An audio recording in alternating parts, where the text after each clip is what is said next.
Behind an 8-metre-high city wall, the houses were haphazardly piled up. The streets were narrow, winding and unsewered. Garbage was burnt outside the house when it wasn't simply left on the road. 3-storey buildings jostled with single-storey ones, and none of the houses was aligned with its neighbours. Their facades had no openings, just low doors and a few air vents, in order to keep the interior cool and to keep the dust clouds out.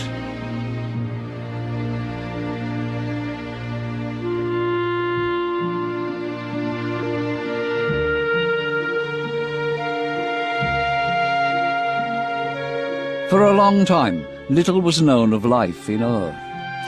Leonard Woolley had spent years excavating the ruins when, in 1926, he discovered what was dubbed the Death Pit. It was the tomb of Queen Puabi and of more than 20 servants and soldiers who were sacrificed and buried with her in order to serve her in the afterlife. Among the skeletons covered in gold and silver, Woolley found this, the so-called Standard of Ur. Its mother-of-pearl figures show Sumerian fishermen, slaves and soldiers walking for eternity against a sky of lapis lazuli.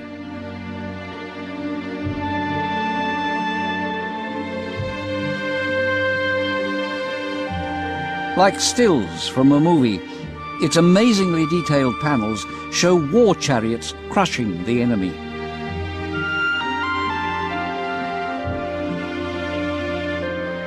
Or the frozen smile of a scribe having a drink with friends.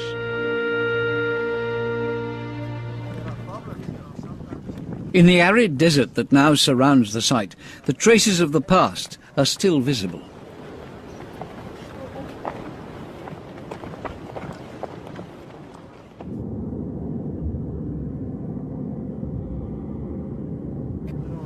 When they found the ruins of Sumerian dams on this barren land, several kilometres from the rivers, 19th century archaeologists faced an enigma. How had people lived in this desert, so far from the source of water?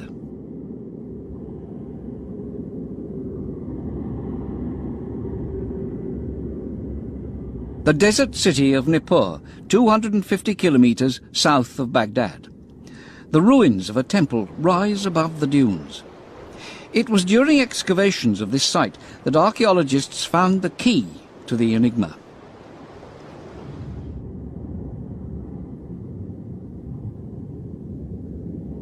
This clay tablet is a map of Nippur. It shows the exact locations of the temple and the city wall. The Euphrates ran to the west of the wall. It had been diverted to supply the city with water.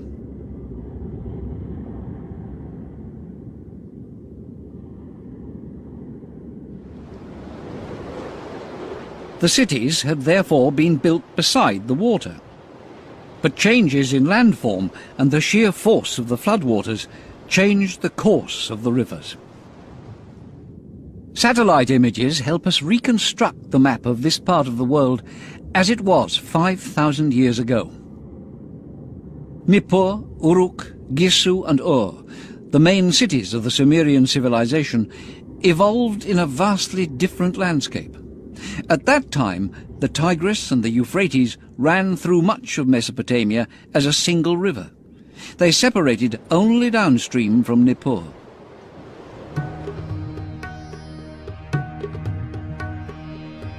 Sunrise over ancient Ur.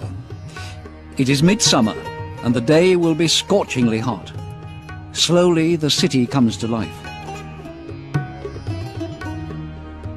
People slept on their rooftops, which were much cooler at night than the small rooms of their houses. Ancient texts listing real estate sales show that the house's floor space was less than 70 square meters.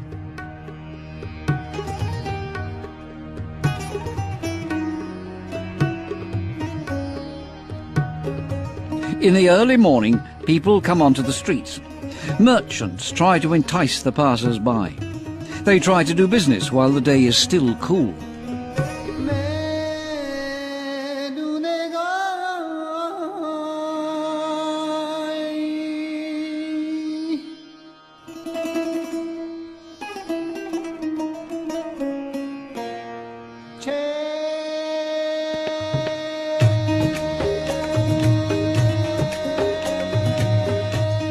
In the courtyards of some houses, men relax and drink beer through straws. Several ancient texts refer to the Sumerian temperament. The Sumerians' exposure to the hazards of nature made them conscious of the brevity and fragility of life.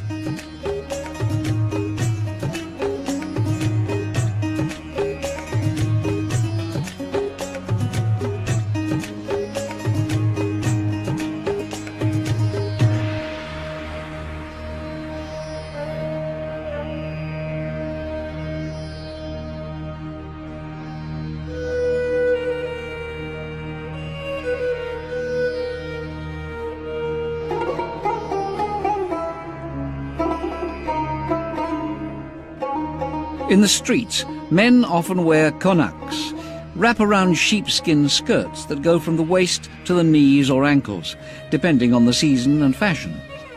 The wives of dignitaries wear colourful, lighter garments. Both men and women wear jewellery, earrings, bracelets and necklaces. Archaeologists have discovered that forgers operating in the walled city could replicate gold and turquoise. People who couldn't afford real jewellery could buy and wear fancy fakes. This neighbourhood was home to merchants, shopkeepers and traders. The homes of the scribes, masons and carpenters and the slaves' houses were all within a short distance of the temple.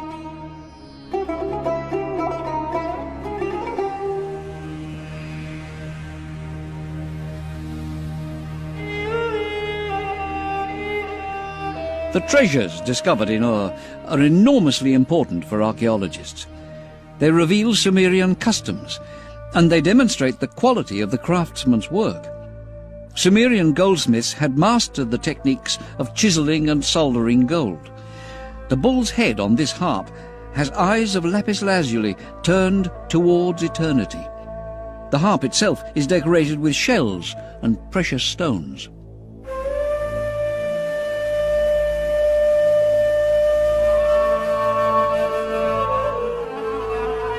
For their last journey with their queen, the servants wore a spectacular diadem of gold bands and precious stones.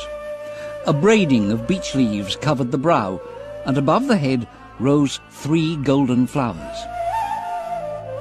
The gold, used also in cups and ceremonial weapons, as well as the lapis lazuli and turquoise, all came from the east. The mother of pearl and the shells came from Bahrain.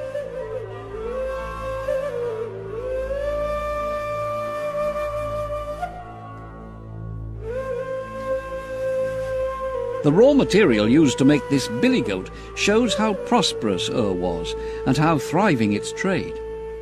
Archaeologists have traced the origins of some of its materials.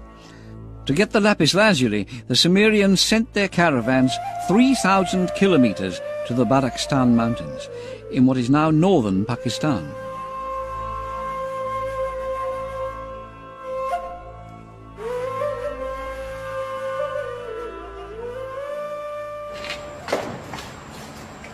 Peshawar, the merchant city in northern Pakistan. This rough lapis lazuli has been shipped from Afghanistan. Splashing water on the stones brings out the intense blue that fascinated the Sumerians. Archaeologists have established that the lapis lazuli trade began with the Sumerian civilization, 3,500 years before Christ. 3,000 years before the Silk Road, the Sumerians had opened up the trade routes that crisscross the East.